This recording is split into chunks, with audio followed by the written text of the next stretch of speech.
Meron po kayong pinuntahan, I'm not sure kung MRT or LRT station, chinek nyo yung mga banyo na nakasarado at hindi gumagana.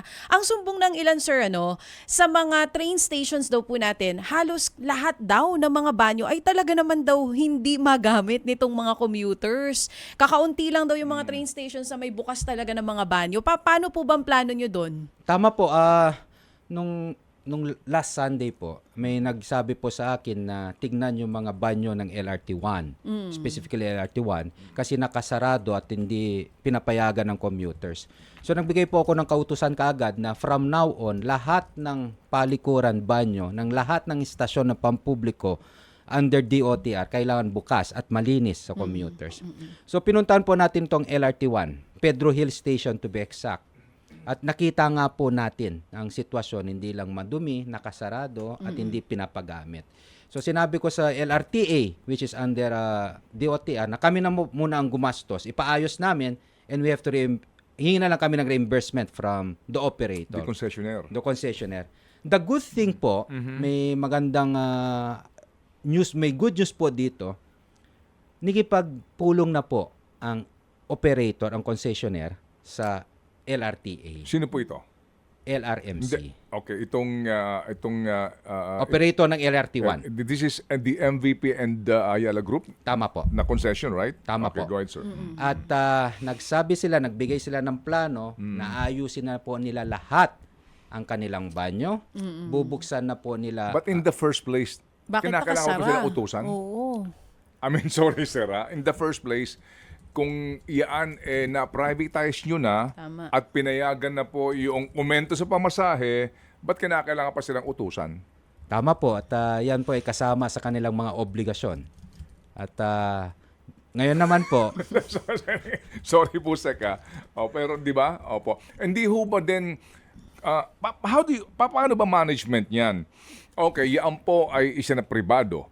Opo. Ano ang papel ng DOTR nung LRTA? Anong papel? to regulate and supervise yung concession. Sige, sino manager po on the part of DOTR? LRTA po. Sino siya? Si Administrator Cabrera. Okay. Di ba, kaninong trabaho yan? Hindi ba umiikot si Cabrera sa mga estasyon? Hindi ba siya naiihi minsan? Wala siya maihihan doon? I mean, sorry sir pero hindi ba, bakit kinakailangan pang Umabot. good news? Di ba ba't kinakailangan pag-usapan, mabalita, magreklamo? Di ba Bago unang-una, aksyonan. it's the responsibility of the concessionaire and the duty of the manager to see to it that they are compliant and they are providing good service. Tama po, at tinanong ko din po yan kay Admin Cabrera.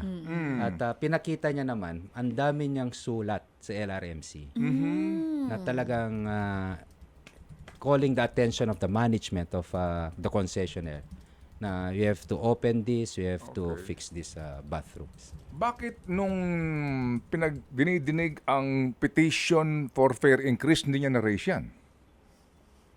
Tatanungin ko po, Manong Ted. I mean, wala pa kayo doon, di ba?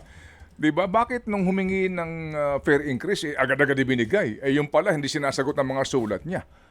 Actually, siya pa nagde-defend during that time, napayagan itong increase kasi nga nasa kontrata. I mean, di ba? Sorry po, sir, not to. Medyo masama lang sa loob, no? Di ba? Masama lang sa loob na pinaburan mo yung pag-aumento sa pamasahe, yung pala naman, hindi ka sinusunod sa mga iniuutos mo na ayusan ng serbisyo. Yun lang po naman po siguro ang concern na marami, Sek, no?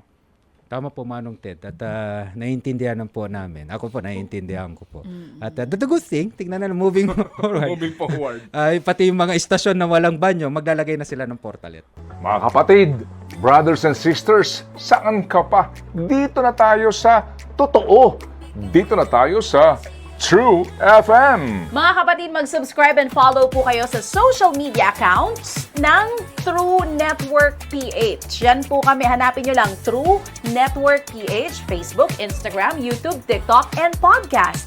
Mapa Apple or Spotify man yan, mahahanap nyo kami. Lahat ng mga napapanood at napapakinggan nyo po sa programa, nasa social media accounts namin yan. So, paano mga kapatid? See you sa social media!